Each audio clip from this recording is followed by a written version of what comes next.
Цей відеоролик буде цікавим для всіх рукодільниць, особливо для тих, хто робить лише перші кроки у цьому захоплюючому мистецтві, так як тут я демонструю метод вишивання популярного декоративного шва «Солов'їнє вічка». Його ще інакше називають швом виколювання, виконуючи просту, водночас красиву окантовку виробу. Вітаю вас, шановне панство! Буду щиро вдячна за підписку. Також залишайте свої побажання та коментарі для того, щоб я могла зробити цей канал ще цікавішим для вас. У такий спосіб можна оздобити різноманітні вироби по ширині чи довжині, а також, як у моєму випадку, вироби, які мають кути. Зверніть увагу, кутова частина виробу може бути іншою і виконана за бажанням. Сам шов можна модифікувати за власною потребою та виконувати у поєднанні з іншими декоративними швами, доповнюючи загальний орнамент вишивки. Для виконання цього оздоблення я використовую звичайну канву та яскраві бавовняні нитки.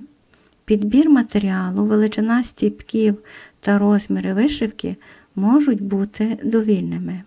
Порада. Добре було б спершу спробувати виконання цього шва на маленькому клаптику тканини, на якому є намір вишивати, щоб побачити, яким буде кінцевий результат. Тож, уважно слідкуйте за моїми діями і дивимось.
Дякую, що переглянули виконання моєї вишивки.